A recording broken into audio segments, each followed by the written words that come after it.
にちは、愛です。今日は私のバイク旅 Vlog 秋田編をお届けしていこうと思います。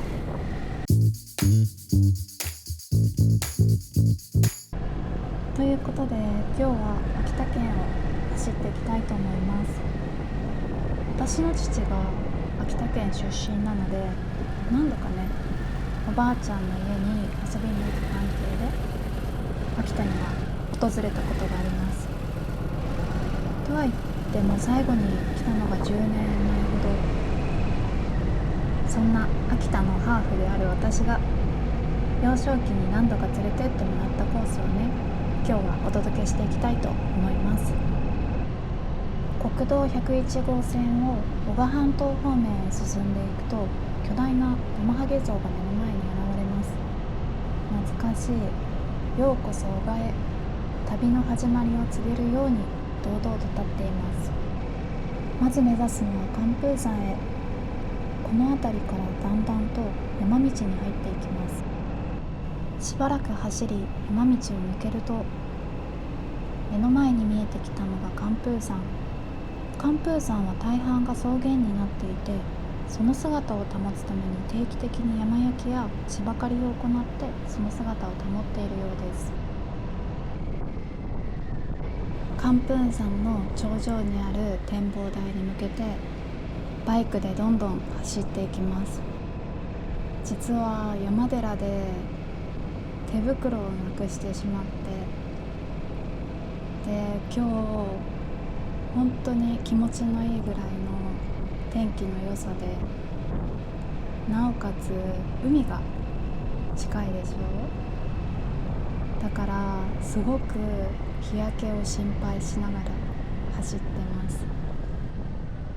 人の老化の原因は光 UV が 80% なんですよ。シミとかシワの原因にもなる。バイクを乗るのが好きでも焼けたくない、思いを葛藤しながら走ってます。もしこれを見ている女性ライダーさんがねいれば、ツーリング中の日焼け対策教えてほしいです。ここが寒風山の頂上です。頂上からは日本海から他の山々まで360度の大パノラマが広がっています。今日の旅はまだ始まったばかり。静かな朝の空気の中で景色を楽しみながら目覚めの一服をしています。かつて訪れた時の記憶はもう薄れていたけれど、寒風山から見るこの景色を前にして、そのすべてがまた心に刻まれました。スカイパーク寒風山回転展望台。ここにはレストランとお土産ショップが入っています。レストランからも綺麗な景色が眺められます。注文したカレーを待ちながら景色を楽しみます。やっぱり山といったらカレー。カレーを口に運びながら少しずつ目を覚ましていく。こんな場所で食べるカレーは味以上に思い出になる。熱々のカレーを頬張りながら、今日の旅はどんな一日になるんだろう。そんなことを思いながら朝の空気を感じています。これは私のお気に入りのライダースーツ。私がバイクに憧れたのはルパン三世の峰不二子がきっかけ。誰にも縛られずに自分の欲望や信念に正直で自由でいる。そんなキャラクター性と、それを象徴するかのようなバイク。私にとって彼女の容姿だけではなくて内面的にもとても魅力に感じて、きっとアメリカンバイクに乗ることもこのライダースーツを着ることも彼女が憧れの生き方やあり方であり、今はそれを私の自己表現の形としています。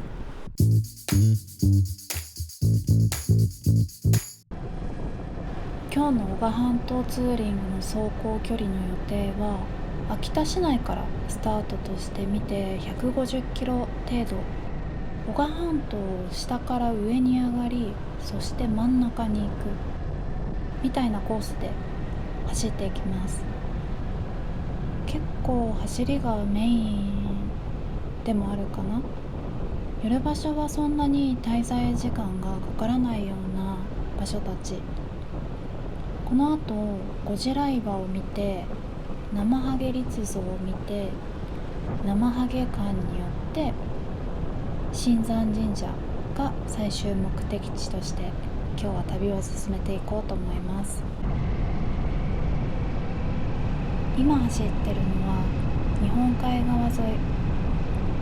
結構旅をしているのにこの年になって感じるようになったんだけど、太平洋側と日本海側って魚の味が違うの。これ気持ちの問題かなって思って調べたらちゃんと違うらしくて、日本海側の魚は閉鎖的でミネラル濃度が高い環境にいるから身が引き締まって旨味が濃い。対して太平洋側の魚は開放的で塩分や水温が高い環境にいるから身が柔らかくて脂のりがいい。魚はさすがにお土産で買って帰れないから、いつもその県のスーパーや地元の居酒屋で刺身を食べる。これが私の大人旅の一つの楽しみ方になりつつあります。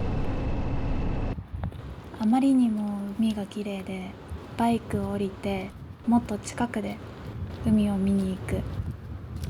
数ヶ月前に28歳を迎えて最近考えることは、働く街と暮らす街は違うんじゃないかって。今住んでる東京は仕事や出会いにあふれてて挑戦だって身近な場所にある。働くための全てがある。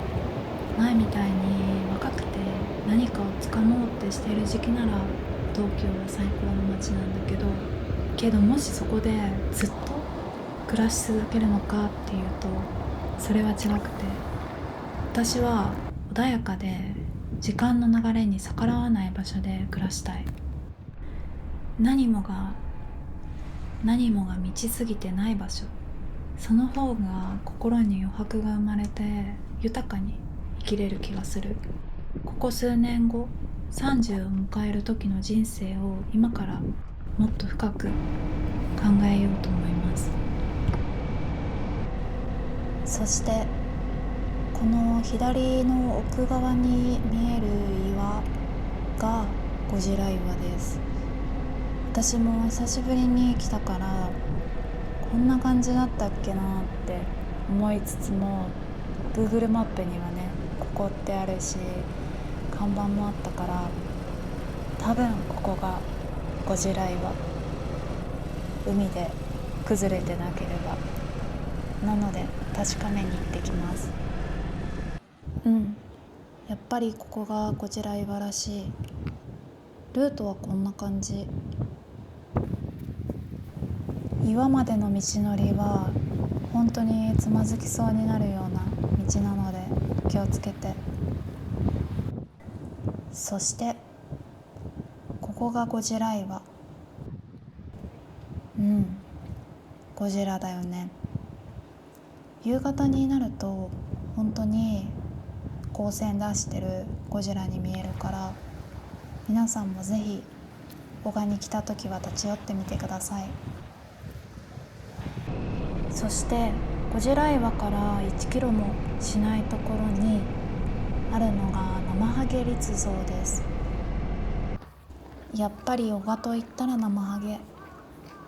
見てください、この迫力と存在感。ここからすぐの場所に伝統と信仰が息づく絶景の海へっていうめちゃめちゃ惹かれるフレーズのクルーズ船あるって知って乗りたかったんだけど今日はお休みみたい。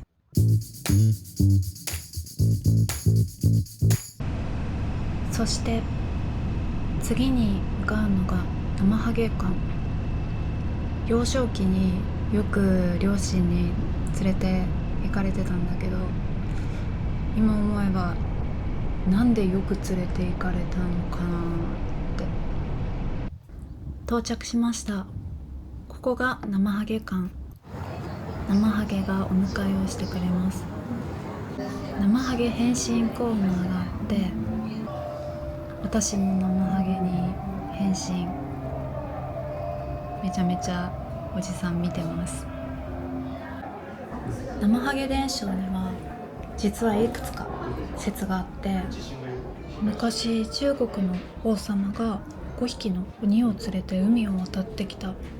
ある年、鬼たちが山から降りてきて村で暴れて、困った村人が夜明けまでに石段を1000段作ったら娘を1人やるなんて鬼に約束して、鬼たちは一晩中石を積み上げて999段目まで完成。あと1段っていうところで村人が鶏の鳴き声を真似して夜明けを知らせて、で鬼たちは夜が明けたかなんて勘違いして山へ逃げて帰る。でも嘘をついた村人がたたりを恐れたために、鬼の怒りを鎮めるために生ハゲの行事が始まったなんて説があれば、他には海を渡ってきた外国人がモデルだとか、山の神様が姿を変えたとか、あとは修験者が由来だとか、いろんな説があるみたい。でもどれも人の暮らしと自然、恐れと感謝の境目みたいなところで生まれた話なんだろうね。ってことで今から少しだけ実際の男鹿の伝統の生ハゲ行事流します。と呼ばれる生ハゲの使者が家を訪れる。